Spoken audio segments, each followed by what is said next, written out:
underdogs to favorites, we break it down. Empty Field Podcast, the talk of the town. Empty Field, where we lay it all out. Breaking down games, removing all doubt. Interviews with stars, we're bringing the heat. Sports news and odds talk that can't be beat. Welcome to another episode of the Empty Field Podcast. My name is Matthew Hansen, and today I have a badass fighter, Marisol Ruelas. Marisol, how are you? Good, how are you? Doing well. First off, tell us about yourself. I'm just a bare-knuckle fighter. I have competed in a lot of different things. I've done power slap. I just had my boxing debut. I started off with mixed martial arts for a few years and then transitioned over. So, yeah. So how did combat sports enter your life? It's a funny way. I did football in high school, and the wrestling coach was the football coach, and I guess he needed smaller people. And when I was in high school, girls in wrestling was like not a thing. So I joined for 3 points for, for the school, and one of my teammates, I guess just to get extra training, was like, "Hey, there's an MMA gym opening down the street. We should go." And I was like, no, absolutely not. But I went just because he was my friend. And I just kept going. And eventually I graduated high school and I kept going and started fighting. So then what got you into like the whole power slap scene and the whole like bare knuckle fighting? I think so I had been in MMA for a very long time, and I rushed into wanting to fight again after having a kid. And it just like things weren't clicking. So I think I needed a reset. And during that break, my manager, Danny Rubinson, asked me to do power slap. He's like, "Hey, are you like interested in doing power slap?" And I was like, "No, absolutely not."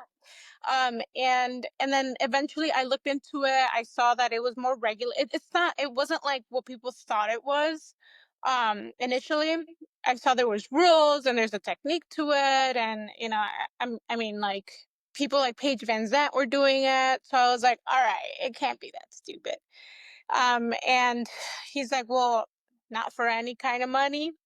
So I think when I got offered the second time, I had a longer time to kind of prep for it. And the girls, oddly enough, that were getting offered were bare knuckle fighters. And I remember telling him like, "Hey, this is a sign. Like, I should do bare knuckle." And he was like, "No, definitely not." I did power slap. I really liked it. And then I want to say like a month later, I randomly get a message on Facebook. I forget his name, Paul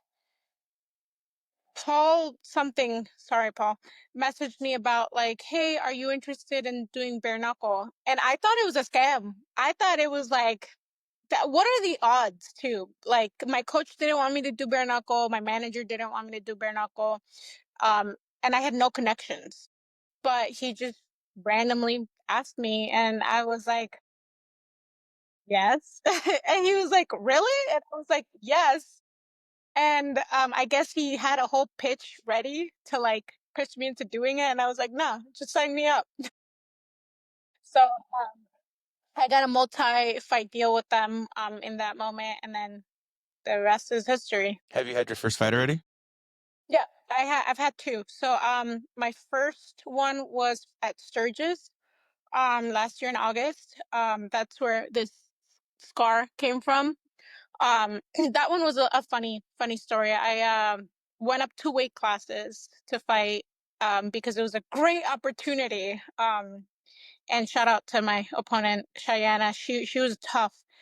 And then 2 months later, actually in the lobby, the following day, I met my bare knuckle manager Tony, and he's like, "Do you want to fight in Hammond? They're coming to Hammond." And I was like, yes, that's like 30 minutes from Chicago. Like all my people can go. So we got another fight booked within a week. And then I fought Evans for that fight. We ended up getting fight of the night, which was awesome to have. Like for a female fight to have fight of the night, it was awesome. How does it feel? Like, I just see it on TV and you just hear and it just, how does it actually feel being the one receiving that hit? I don't like I couldn't I don't feel it. I think I have felt more on a boxing fight and an MMA fight than a bare knuckle fight. Bare knuckle feels very street fightish. And it's so fast paced. Like the punches just come and go and you have to keep moving. You, sometimes like for my debut, the one that I really felt was like in the orbital area. It if you feel them, it feels like a sting, like a hard sting. It's not a like a full on punch, kind of like a boxing where your whole head wobbles. It's like a like a precise spot in your face, and you're just like, whoa.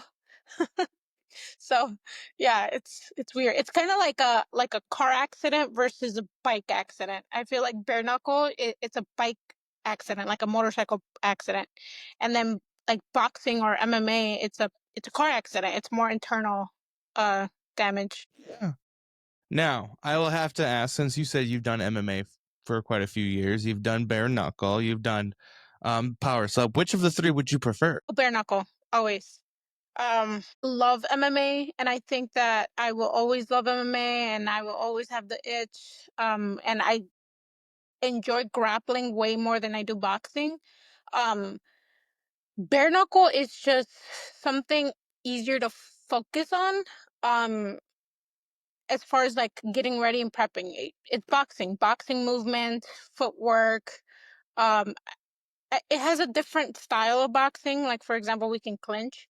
So, but you focus on one thing and one thing only, rather than MMA. It's like, well, Monday I have grappling, Tuesday I have wrestling, Wednesday I have all of it, Thursday I have all of it. It's just I think I have too much of like sporadic things, so it's nice to be able to focus on one thing. Um, MMA's tough, but I think bare knuckle is like the grittiness and the blood. You'll always have blood in bare knuckle. So Blood. The blood.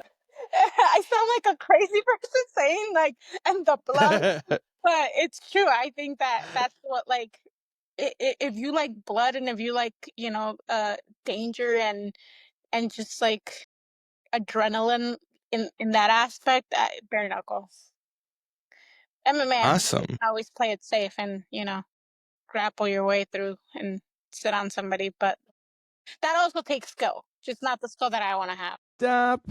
Before we continue this episode here, are you staying hydrated? No. Have you tried Hydrofy? Man, it's not just flavored water. It's clean hydration with electrolytes that actually work. No sugar crash, no junk ingredients. Pretty simple. Hydrofy keeps you sharp and fueled for the day. I use it because, man, it's simple, effective, and it just tastes real good. Hydrate smarter, hydrate better. That's Hydrofy. Use promo code MTF to get 10% off your order. Just say, hey, Matt from the Empty Field podcast sent you. So then what's going through your mind as you're walking for a bare knuckle fight? I think that a lot of people walking to their fight in general is like, I'm gonna fudge this person up, like let's go, and like that tough macho mentality. I am very scared to trip or do something stupid on the way. So it literally like I'm like, don't trip, don't fall, keep walking right there, follow the man, just follow the man. Or like they'll tell you, hey, you're gonna count to 3, you're gonna shadow box and then walk out.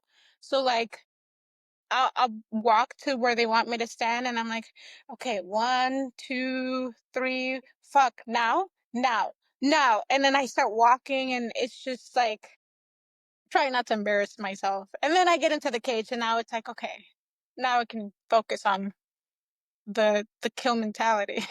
We got kill, we got blood. I don't know if I want to talk to you right now. No, I'm nice. I think I'm nice. Most of my teammates think I'm nice, I think. In your mind, what do you think is the biggest misconception about women's combat sports? I think that we're not like as skilled as men. Um, I think that for a very long time it's been the like women just go out there and they just there is no like feeling out. They just go and get after it. And I think that now, because the caliber is so high and we have black belts in judo and world wrestling champions, that I mean, we have high school wrestling female teams now, so I think that now the sport has grown to where we have to be skilled and we have to kind of know what we're doing in everything. And our mentality is not go in there and just swing and be crazy anymore. Eh, Maybe back then, it was like the tougher, stronger female can get away with a lot of things because it was very new to the females. But now it's like the women in combat sports now, they're so strong and they're skilled, and some of them have been training for so long. And now we have a lot of different sports. We have like dirty boxing and karate combat and different things that they're coming from all different places. And these women are so like strong and skilled and they have backgrounds now. Um, so, yeah, Awesome. Now, with that, how do you handle criticism? I don't give a fuck. That's my mentality. Perfect. That's I think for a very long time. And when I was younger in the sport, I turned pro early. I will say it now. I felt like I should have waited at least 2 more fights to turn pro, but I turned pro early because I got bullied into it. Not from my team, but like from just other people in the combat world. And I ate comments up. So I got put into like Combate Americas very early in my career. I got put into big shows very early in my career, and I think that hurt me a lot. Um, and like the comments and the social media and the people and the, like, God forbid you have a decent face in the combat world back then. And I think the older I got and the more I realized, like, excuse my language, but I was like, fuck you go in there, because the same people that are talking smack on the comments come to my gym, I would fuck you up. And once I realized the mentality of people that talk smack, you can be better than me and still talk smack, but like I'm in your head. You're bothered by my presence or by what me in general. Like that's what I will live rent free in your mind, because so I just I don't care. I could care less. My kid talks shit to me all the time, and I'm like, okay. So, what kind of impact do you want to leave on women's combat sports? I think that mentality. Don't give a f. Don't care. If you want to do it, do it. If you take a loss and people are like, well, only because she's pretty, she's getting these whatever. Fuck them. Like, make money, whatever the reasoning on why you're doing things, just do it. But do it with, with heart and dedication. And like, if you're gonna do something, work hard. I feel like a lot of the things is like, well, I want to do it, but like they just like half-ass things. Like, no, work really hard to be where you're at. A lot of things do get handed to people, and take advantage of that. But just know that it's if it's combat sports, you're gonna get hurt. You're gonna get hit. You're gonna get hurt. You could potentially change the rest of your life in a positive or a negative way. So why not try and be the best at it? If it's not combat sports, same mentality, be the best at it. So work really, really hard for it. Absolutely. All right, now we go into rapid fire. First thing that comes to your mind. Would you rather have an early finish or a long war? A long war. Why?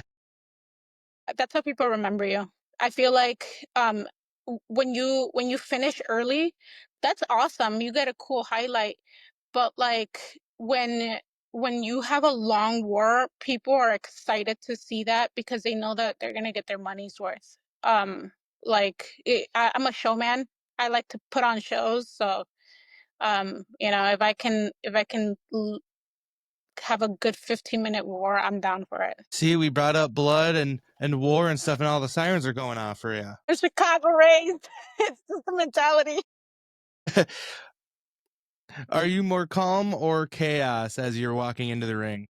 Um, Are you more of a apply pressure or more counter? I want to say both, but I am very counter pressure. Okay. Worst part about camp? Food.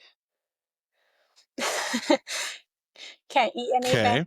Now, counter question, what's your favorite go-to food after the fight? Or tacos. Ooh, nice.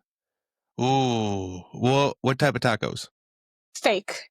It's always carne asada with cilantro and onion. All the toppings on it? Yeah.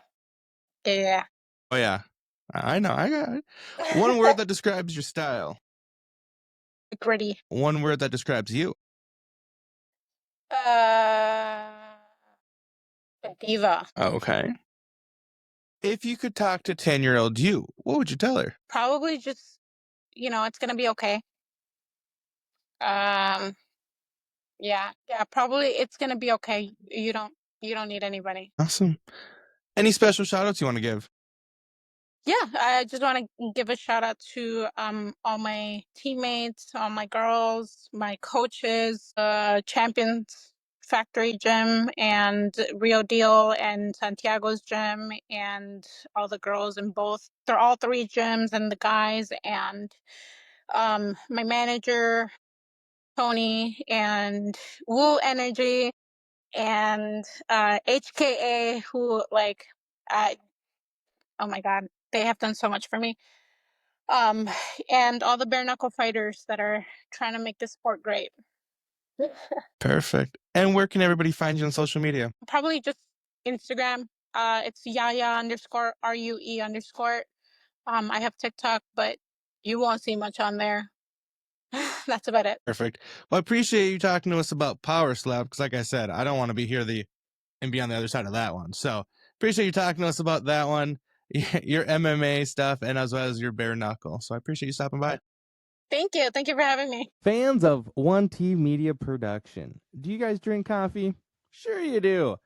I, myself, drink quite a bit of coffee, so I always turn to Afuera Coffee for my go-to. It's smooth, it's bold, it's not too heavy. Perfect for that early morning or when you just need to lock in for the day. The best part is, at every purchase, 5% goes back to the great outdoors. Get a bag like this. I get two myself. Use promo code MTF and you get 15% off your order. Guys, what's not to love about coffee, free money, and deliciousness? Afuera Coffee.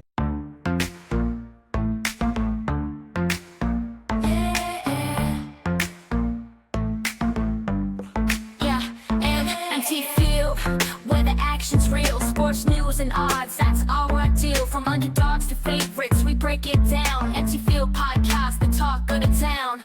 Empty Field, where we lay it all out. Breaking down games, removing all doubt. Interviews with stars, we're bringing the heat. Sports news and odds, talk that can't be beat.